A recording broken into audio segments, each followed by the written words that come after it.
the Rambler Network.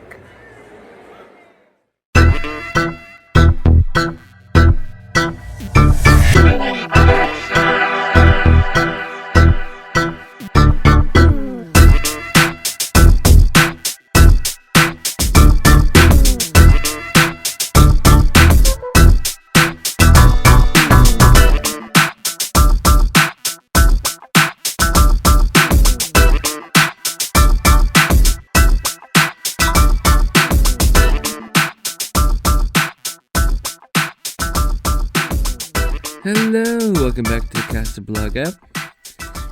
In this episode, seeing as it is a 10th episode, it is a special episode. In this one, I am covering the Karate Kid series. So, starting with the original Karate Kid from 1984. The Karate Kid is a 1984 martial arts film directed by John G. Avildsen, written by Robert Mark Kamen, and starring Ralph Macchio, Pat Marita, Elizabeth Shue, and William Zabka. This movie has basically become the blueprint for every underdog sports story that came after. You know the formula, even if you've never seen the movie. The new kid in town gets bullied, finds an unconventional mentor, trains through a series of odd jobs, and eventually proves himself in a climactic showdown. But this film invented the formula, or at least perfected it. We meet Daniel LaRusso, a scrappy, wiry teenager who moves from Newark, New Jersey to Reseda, California with his mom. Right away, he doesn't fit in. He's not wealthy, he's not cool, and he makes the mistake of catching the eye of Johnny Lawrence's ex-girlfriend, Allie. Johnny, meanwhile, is the golden boy of Cobra Kai, a local karate dojo run by a guy who makes war criminals look well-adjusted, John Kreese. Kreese teaches his students no mercy, and Daniel quickly becomes their favorite punching bag. Enter Mr. Miyagi, played by the incomparable Pat Morita. Mr. Miyagi starts out as the quiet, eccentric handyman of Daniel's apartment building, but when he sees Daniel getting jumped by a gang of Cobra Kai kids, he steps in, and he moves fast. Suddenly, this old guy is taking down 5 trained karate students like it's nothing, and from there, a partnership is born. Now, the training montage is famous. Wax on, wax off, paint the fence, sand the floor. It's become a kind of pop culture shorthand. But what makes it brilliant is the way it reframes discipline. Daniel thinks he's doing chores. In reality, he's learning muscle memory, repetition, patience. Mr. Miyagi is teaching him to build something inside himself, not just fight. And beneath all of that is the emotional core. There's a quiet sorrow to Miyagi. He lost his wife and son during World War II, while he was fighting for a country that had put his family in an internment camp. It's a moment that gives the movie emotional weight you're not expecting from a film with a beachside karate tournament. By the time Daniel pulls off the crane kick in the final match, and yes, the legality of that kick is wholly debated, he's not just winning a trophy, he's proving to himself that he's not a victim anymore, that he has agency, and that he earned his peace. And watching Johnny hand Daniel that trophy with a bruised face and say the words, "You're alright, LaRusso," that moment matters. It's not about beating the bully, it's about getting his respect. The Karate Kid Part 2 came along in 1986, same director and writer, also starring Ralph and Pat, adding Tamlyn Tomita and Yuji Okumoto. Most likely mispronounced those names. Instead of retreading old ground, The Karate Kid Part 2 does something bold. It changes the setting entirely. The movie picks up immediately after the All Valley tournament, and then fast forwards a few months later. Mr. Miyagi gets a letter. His father is dying in Okinawa. And Daniel, with no job, no girlfriend, Allie apparently dumped him off screen for a UCLA football player, and a summer to kill, decides to come along. From the sun-baked streets of Reseda to the lush, rural coast of Okinawa, the change in scenery brings a shift in tone. This isn't just about self-defense anymore. It's about legacy, family, and old wounds that never healed. Miyagi reconnects with an old flame, Yuki, and comes face to face with his former best friend, Sato, now a hardened enemy. The two were once like brothers, until they both fell in love with Yuki, and honor demanded a fight to the death that never happened. Sato never forgave him for walking away. While Miyagi confronts the past, Daniel finds his own story unfolding with Kumiko, Yuki's niece. And Kumiko isn't just a love interest. She's a dreamer, a dancer, someone who's just as curious about Daniel's world as he is about hers. Their scenes together are some of the most quietly tender moments in the whole franchise. She teaches him about tea ceremonies and traditional Okinawan customs. He shows her breakdancing and asks her about her dreams, which includes moving to Tokyo to become a professional dancer. It's a sweet and respectful relationship. And unlike Allie, Kumiko feels like an emotional equal to Daniel. But, of course, trouble follows. Enter Chosen, Sato's nephew and the new antagonist. If Johnny was a teenage punk with bad guidance, Chosen is a different breed. He's angry, violent, and corrupt, skimming money from locals and furious at Daniel for exposing him. There's no tournament this time, no referee, no trophy. This fight is real, dangerous, and personal. The climax takes place during a massive storm, later at a festival, when Chosen publicly challenges Daniel to a duel. And what does Daniel use to win? Not the crane kick, not brute strength. He uses the drum technique, something Miyagi taught him based on the rhythm of a spinning Okinawan drum. Predictable, circular, balanced. Daniel defeats Chosen and spares his life. It's more than just a win. It's a refusal to be ruled by hate, a declaration that honor doesn't have to mean vengeance. It's what sets Daniel apart from the Cobra Kai mindset, and what makes Miyagi's teaching so powerful. And then there's the last line, Daniel bowing to Miyagi, saying, "You're the best friend I've ever had." It's a moment of quiet triumph, one that lands without fanfare, just mutual respect. The Karate Kid Part 3 came along a couple years later in 1989.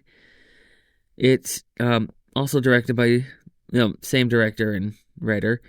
It stars Ralph and Pat, but adds Robyn Lively, Ian Griffith, and Sean Kanan. If Part 2 was about growing deeper, Part 3 kind of hits the reset button. We're back in the valley, back to Cobra Kai. Back to Daniel being a punching bag, despite the fact he's now a tournament champion. It's like none of that happened.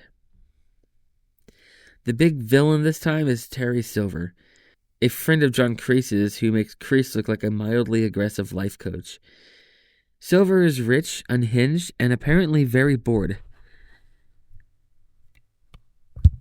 He fakes Kreese's death, hires a violent teen named Mike Barnes to bully Daniel into fighting again, and personally infiltrates Daniel's life by pretending to be a kind-hearted karate instructor. It's straight-up supervillain behavior. And that's kind of the tone here. It's dark and ridiculous, but not always in the bad way. You watch it now and it almost plays like camp. Terry Silver cackling in a hot tub, shouting about breaking him while downing champagne. Chef's kiss. Mike Barnes spends the entire movie tormenting Daniel with zero consequences from anyone around him. It's practically a fever dream. But there is something interesting at its core. Daniel starts to lose his way.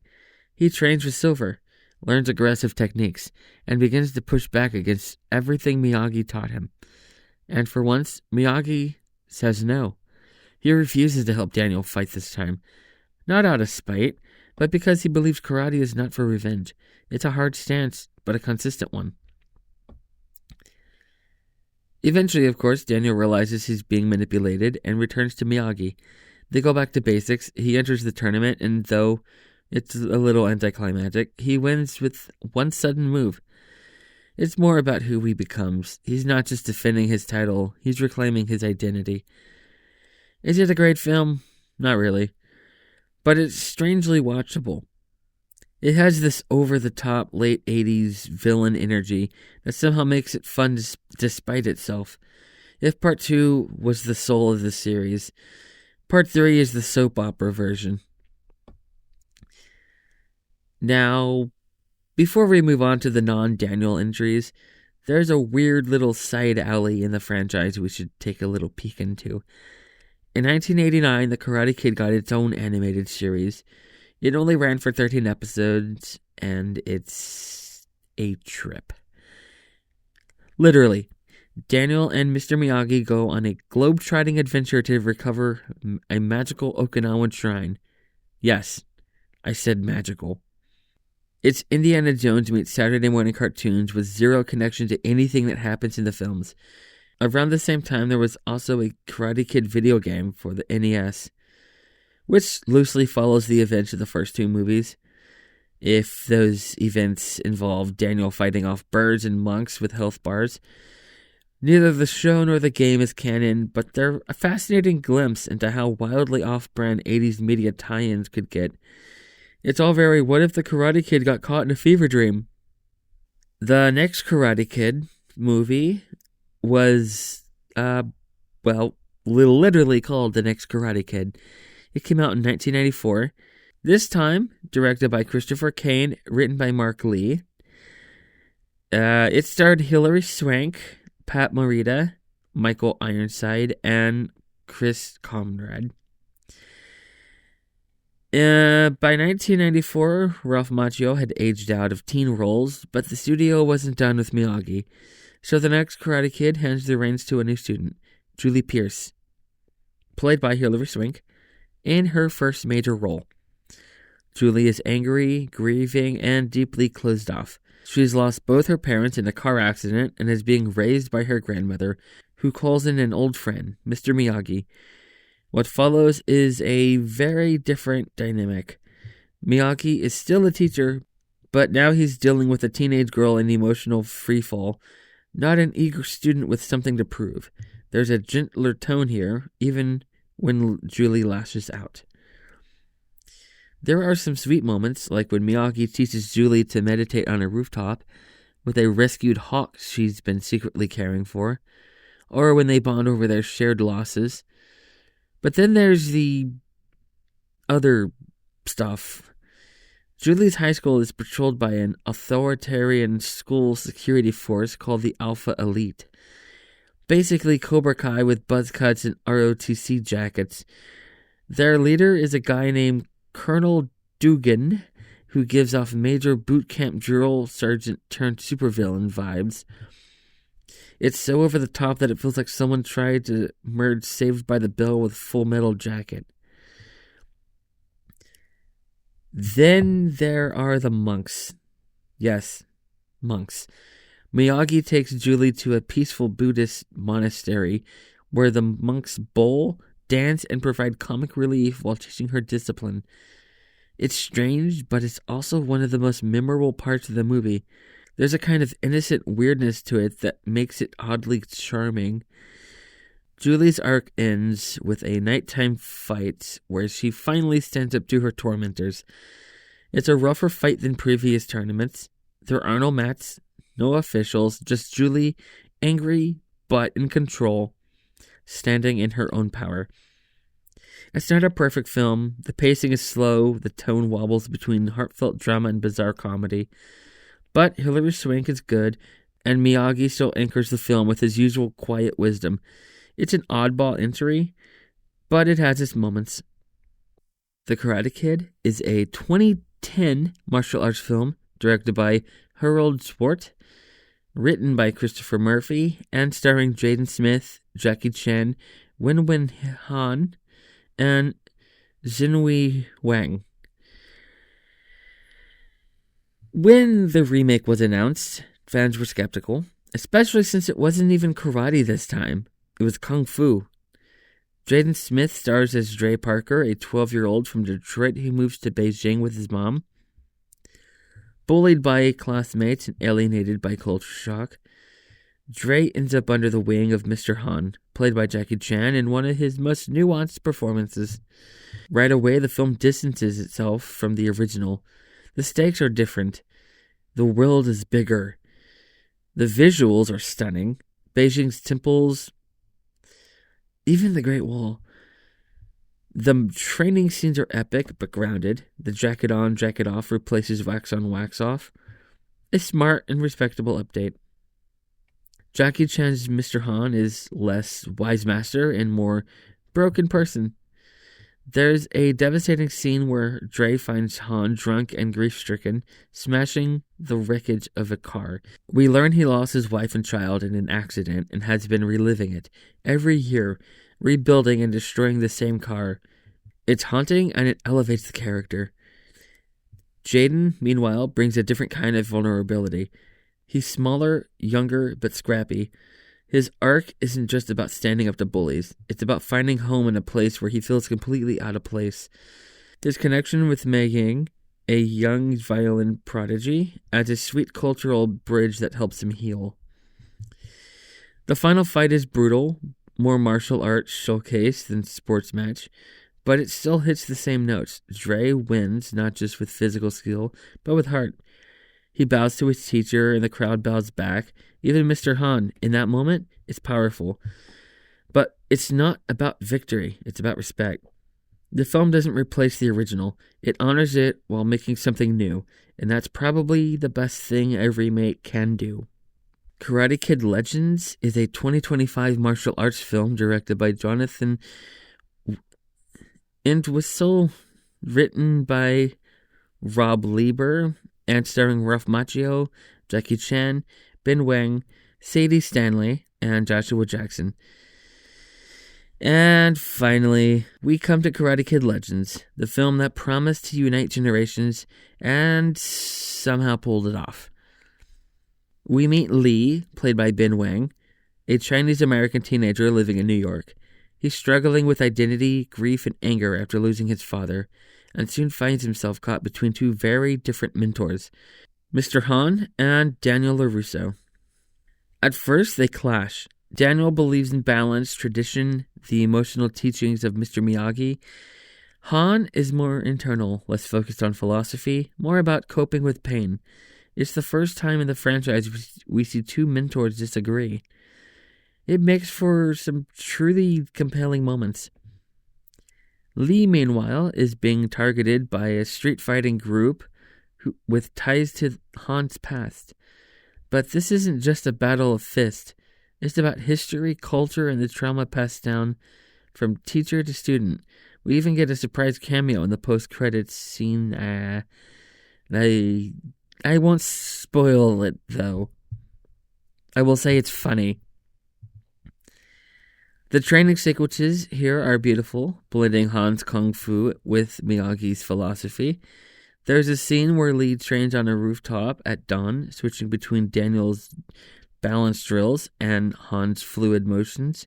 It's symbolic of what the movie's doing, merging legacies into something new. The final fight doesn't take place in a tournament. It's a community event, a public reckoning, and Lee faces his opponent not for a trophy, but for peace. He wins by refusing to retaliate, echoing the lessons of both Han and Miyagi. In the final scene, Daniel and Han bow to each other. No rivalry, just recognition. Different styles, same truth. It's the kind of ending that leaves you misty-eyed, not because it's sad, but because it feels like the series grew up with you. So, what is it that keeps the Karate Kid alive after all these years? It's not just the fights, it's not just the training montages, or the iconic one-liners. It's that every version, whether it's Daniel, Julie, Dre, or Lee, is really about the same thing. Someone who's hurting, someone who's lost, fighting strength through patience, discipline, and the kindness of someone who sees more in them than they see in themselves. In a world that often rewards aggression and ego, the Karate Kid quietly insists that real power comes from humility, that the true champion knows when not to fight, that balance within ourselves, with others, and our past is the goal, not domination. The franchise has changed over the decades. It's worn different faces, shifted cultures, even swapped styles. But the spirit has remained the same.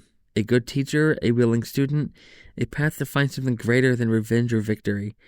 And all these years later, it still teaches us something, if we're willing to listen. And wait, I feel like I forgot to talk about an injury in this franchise. Oh! Yeah. To be continued.